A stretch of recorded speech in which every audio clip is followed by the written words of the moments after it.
الحمد للہ رب العالمین والصلاة والسلام علی اشرف المرسلین وعلی آلہ وصحبہ اجمعین وبعد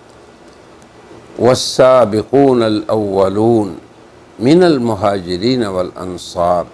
والذین اتبعوهم بإحسان رضی اللہ عنہم ورضوا عنہ وقال تعالی لقد رضی اللہ عن المؤمنین اذ یبایعونک تحت الشجرہ وقال تعالی فی حق الصحابہ وألزمهم کلمة التقوى وكانوا احق بها واہلها صدق اللہ العظیم۔ سامعین و ناظرین، ہم نے گزشتہ مجلس میں اس امت کے سرخیل اور امت مسلمہ کے پہلے سلف صالحین حضرات صحابہ میں سے حضرت عثمان خلیفہ راشد ذی النورین رضی اللہ عنہ، جن کی شہادت ماہ ذوالحجہ میں ہوئی تھی، ان کا ذکر کیا۔ آج کی مجلس میں ہم اسی سلسلے کو آگے رکھتے ہوئے جس عظیم ہستی کا ذکر کریں گے وہ سیدنا فاروق اعظم خلیفہ راشد الثانی ہیں۔ تو اس سلسلے میں سامعین و ناظرین، بعض حضرات فکری اعتدال کی وجہ سے جو اللہ تعالیٰ نے فطرتی طور پر انسانوں کے اندر پیدا کیا ہوتا ہے، وہ منتظر ہدایت رہتے ہیں، بلکہ اس کے متلاشی ہوتے ہیں، اور جو ہی وہ ہدایت کے نور کو دیکھتے ہیں تو فوراً اس میں داخل ہو جاتے ہیں۔ اور بعض اللہ تبارک و تعالیٰ کے ایسے منتخب بندے بھی ہوتے ہیں کہ جنہیں اللہ تعالیٰ ہدایت کے لیے خود منتخب فرما لیتا ہے، اور ان کی خداداد صلاحیتیں اور خوبیاں جو اللہ نے انہیں دی ہوتی ہیں، ان کی وجہ سے جناب نبی کریم صلی اللہ علیہ وسلم پھر ان کے لیے دعا بھی فرماتے ہیں۔ آپ کی دعاؤں میں سے یہ دعا ہے، اللہم اعز الاسلام بأحد العمرین، عمر بن الخطاب او عمرو بن ہشام۔ نبی کریم صلی اللہ علیہ وسلم نے دعا فرمائی کہ اے اللہ، ان دو عمروں میں سے کسی ایک کے ذریعے اسلام کو عزت بخش، ایک عمر بن الخطاب اور دوسرے عمرو بن ہشام۔ ایک روایت میں یہ بھی ہے کہ اے اللہ، تو خصوصی طور پر عمر بن خطاب کو ہدایت عطا فرما اور ان کے ذریعے اسلام کو عزت بخش۔ تو بہرحال یہ نبی کریم صلی اللہ علیہ وسلم کی مراد بھی ہیں اور دعا کے نتیجے میں اللہ کا انتخاب بھی ہیں۔ اسی لیے حضرات صحابہ کرام میں سے بہت سوں سے یہ چیز وارد ہوئی ہے، روایت ہوئی ہے کہ حضرت عمر کا اسلام لانا اور اسلام میں داخل ہونا یہ اسلام کے لیے باعث عزت ثابت ہوا۔ اسی لیے حضرت علی فرماتے ہیں کہ مجھے جہاں تک علم ہے، مکہ مکرمہ سے ہجرت کرنے والے اکثر صحابہ کرام خفیہ طور پہ اپنی دین اور ایمان کو بچاتے ہوئے نکلے، سوائے ایک ہستی کے، اور وہ ہستی حضرت عمر بن الخطاب کی تھی۔ سب کو پتہ ہے کہ وہ کیسے اسلام لائے، ان کا قصہ بھی معروف ہے، بچہ بچہ جانتا ہے کہ کس طرح وہ اپنے باپ دادے کے دین پہ صلابت سے قائم تھے، سختی سے، اور وہ روکتے تھے لوگوں کو اس دین اسلام میں داخلے سے۔ تو جب انہیں یہ پتہ چلا کہ ان کی بہن بھی مسلمان ہو چکی تو فوراً اس کے گھر گئے، اور آگے قصہ معروف ہے۔ پھر بہن بھی تو بہرحال انہی کی تھی، انہوں نے فرمایا اے عمر، کیا حق کو قبول کرنے کے لیے بھی تیری اجازت کی ضرورت ہے؟ تو اس عظیم ہستی کی شجاعت نے عمر کے بند دروازوں کو کھول دیا، اور پھر انہوں نے کہا کہ بتاؤ تم کیا پڑھ رہی تھی؟ تو قرآن پاک کی سورۃ طٰہٰ حضرت خباب جو تھے ان اہل خانہ کو سکھا رہے تھے۔ تو بہرحال بہت سی اس قصے کے اندر باعث عبرت چیزیں ہیں، مگر ہم صرف یہ بتاتے ہیں کہ اللہ تبارک و تعالیٰ کی طرف سے انتخاب اور نبی پاک صلی اللہ علیہ وسلم کی دعا کے نتیجے میں اللہ تعالیٰ نے اس عظیم ہستی کو اسلام میں داخل ہونے کی توفیق عطا فرمائی۔ پھر اس کے بعد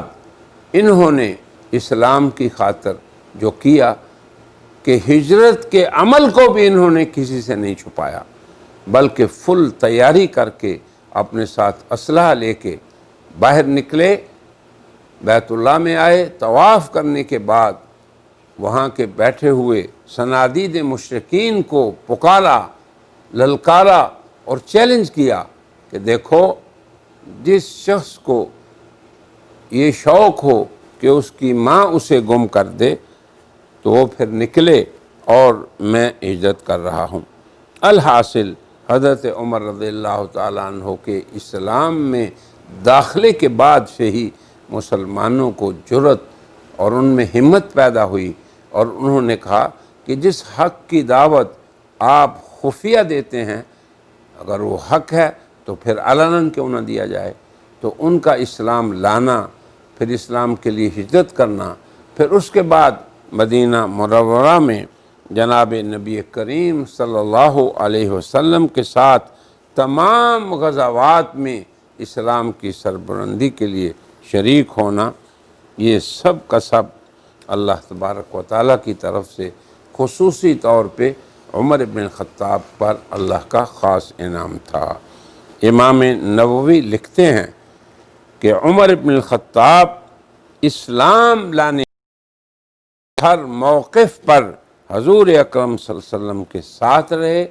ہر غزوے میں شریک رہے، اور پھر غزوہ احد سبھی کو پتہ ہے کہ مسلمانوں کے ساتھ کیا ہوا۔ جب وہ تیر انداز پہاڑ سے چھوڑ گئے، انہوں نے چھوڑ دیا اور مخالفت ہو گئی ان سے، اس خصوصی نصیحت کی جو رسول اللہ انہوں نے کی تھی، تو حضرت خالد بن ولید نے پھر اسی طرف سے حملہ کیا، اور حضرت عمر بن الخطاب ان خوش قسمت صحابہ کرام میں سے تھے۔ حضرت امام نووی فرماتے ہیں وہ ان حضرات میں سے ایک تھے جو رسول اللہ کی معیت میں ثابت قدم رہے۔ تو اس عظیم الشان ہستی کے زندگی کے کئی ادوار ہیں۔ جب ابو سفیان نے غزوہ احد میں یہ کہا کہ بدر میں تم غالب ہوئے تھے اور احد میں ہم غالب ہوئے ہیں اور اب ہم اور آپ برابر ہیں، تو حضرت عمر وہ عظیم مرد تھے جنہوں نے للکارا اسے اور کہا کہ ہرگز بات ایسی نہیں، اس لیے کہ ہمارے مقتولین شہداء ہیں اور اہل جنت ہیں، جبکہ تمہارے مقتولین جو غزوہ بدر میں ہوئے یا خندق میں وہ اہل جہنم ہیں۔ تو کیسے اہل جنت؟ لا یستوی اصحاب النار و اصحاب الجنہ، تو تم کیسے کہہ رہے ہو؟ اور پھر قرآن حکیم کہتا ہے فَمَنْ زُحْزِحَ عَنِ النَّارِ وَأُدْخِلَ الْجَنَّةَ فَقَدْ فَازَ، کہ جہنم سے بچنے والے اور جنت میں داخل ہونے والے برابر نہیں ہوتے۔ تو ہر موقف پہ کلمہ حق کہنے والے حضرت عمر رضی اللہ تعالیٰ عنہ کی شہادت بھی، اور ان پہ حملہ تو 27 ذی الحجہ کو کیا اس بدبخت نے، اور ان کی شہادت پھر 1 محرم کو ہوئی۔ حضرت عمر رضی اللہ عنہ کی زندگی میں بہت سی ان کی خصوصیات محدثین اور اہل سیر نے لکھی ہیں۔ امام سیوطی نے اپنی سیرت الخلفاء میں ایک باب بند ہے مستقل، جس کا عنوان ہے موافقات عمر، کہ کون کون سے اسلام کے احکام اللہ کی طرف سے حضرت عمر کی رائے کے موافق نازل ہوئے۔ پھر اس میں سے 3 کا انہوں نے خصوصی طور پہ ذکر کیا۔ اب حضرت عمر نے کہا یا رسول اللہ، ہم مقام ابراہیم کو مصلی نہ بنا لیں؟ تو اس میں اللہ کی آیت نازل ہوئی وَاتَّخِذُوا مِن مقام ابراہیم مصلی، اے مسلمانوں مقام ابراہیم کو مصلی بنا لو۔ حضرت عمر نے عرض کیا ایک دفعہ جناب رسول اللہ صلی اللہ علیہ وسلم کی خدمت میں کہ آپ کے پاس بر اور فاجر، صالح اور غیر صالح لوگ آتے ہیں، ہر طرح کے لوگ آتے ہیں، تو اگر آپ اپنی ازواج مطہرات کو حجاب کا حکم دے دیں تو قرآن حکیم میں آیات حجاب بھی عمر کی موافقت میں نازل ہوئیں۔ اسی طرح یہ بھی قصہ بھی سیر میں اور حدیث میں معروف ہے کہ جب غزوہ بدر میں ایک طرف مسلمان اور دوسری طرف کافر، اور وہ آپس میں بعد رشتہ دار بھی تھے، مقتولین میں بھی ایسے ہی تھے اور معصورین جن کو گرفتار کیا جنگی قیدی بنایا گیا ان میں بھی ایسے تھا، تو مشورہ ہوا کہ کس رائے پہ عمل کیا جائے۔ تو حضرت عمر کی رائے یہ تھی کہ ہم میں سے ہر ایک اپنے قریبی کو قتل کرے تاکہ ان کو پتہ چل جائے کہ ہمارا اور اہل کفر کا کوئی رشتہ نہیں۔ تو حضرت عمر کی رائے کے موافق آیات نازل ہوئی۔ اسی طرح اللہ تعالیٰ نے اس شخص کو کثیر الکرامات بھی بنایا تھا، اور ان کی کرامات کے بہت سے واقعات بھی کتابوں میں موجود ہیں۔ حضرت عمر رضی اللہ عنہ اول تا آخر حق گو رہے، بلکہ اسلام سے پہلے بھی جس امر پہ تھے انتہائی استقامت سے، اور بعد میں بھی جس امر پہ آئے اس میں استقامت سے رہ کے۔ حضرت علی رضی اللہ تعالیٰ عنہ کی ایک عجیب شہادت ہے اس موقع پر۔ حضرت عمر رضی اللہ عنہ کی حق پہ استقامت کے بارے میں اور آپ کی حق کوئی کے بارے میں حضرت علی کا مشہور مقولہ ہے کہ جب ان کی شہادت ہوئی تو ایک صاحب کھڑے فرما رہے تھے، اے عمر تیری حق کوئی نے تجھے تنہا کر دیا، دنیا میں تیرا کوئی ساتھی نہ رہا، ہر موقع اور موقف پر اور ہر شخص کو حق بات کہہ دیتے تھے۔ تو جب لوگوں نے دیکھا کہ یہ شخص کون ہے تو دیکھا کہ اس مقولے کے قائل حضرت علی ہیں رضی اللہ عنہ۔ ان کے دور خلافت کا عدل، انصاف اور اصلاحات، یہ تینوں چیزیں یاد رکھیں، یہ مستقل انشاءاللہ ہم بیان کریں گے۔ ان کے دور عہد فاروقی کے اندر عدل کی کیا کیفیت تھی، اور عہد فاروقی میں جو انہوں نے اصلاحات مستقل ذکر کریں گے۔ بس اتنی بات یاد رکھیں کہ 22 لاکھ مربع میل ان کے عہد میں مسلمانوں کی سلطنت کی حدود تھی، مگر اتنی بڑی سلطنت کا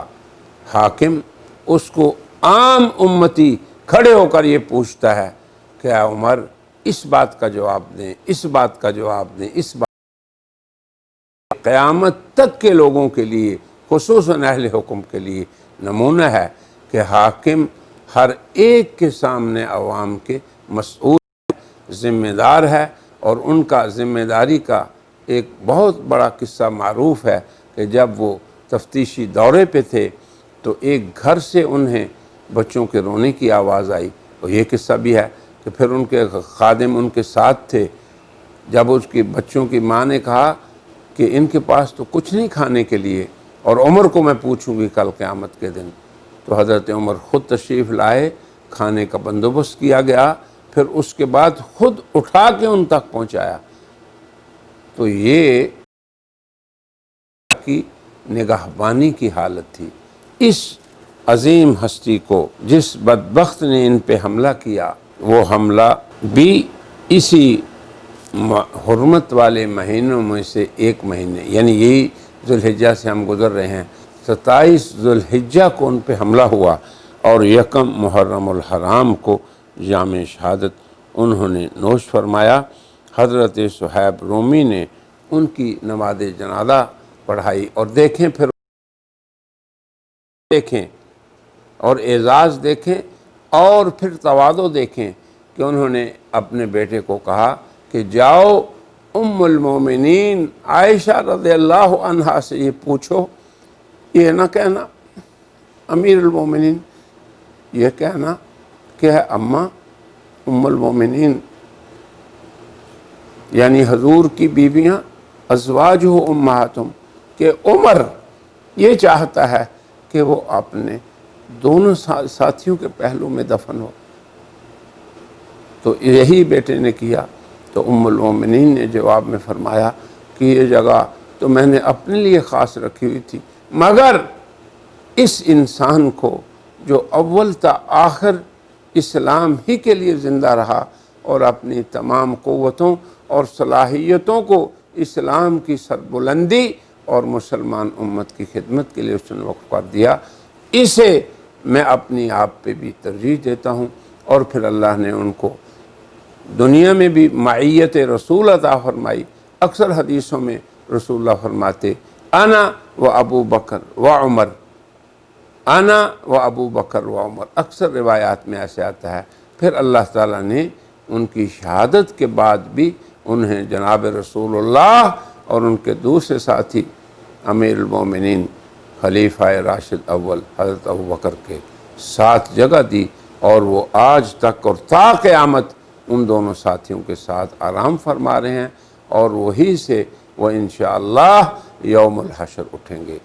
پھر میری آپ سب حضرات سے یہی استدعا ہے کہ ہم ہمیشہ ان زوات کے فضائل کو بیان بھی کرتے ہیں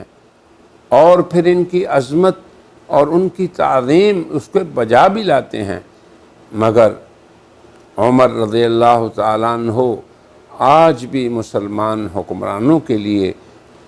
قدوہ اور نمونہ ہونا چاہیے، اپنے عدل میں، اپنی مساوات میں اور اپنی اصلاحات میں۔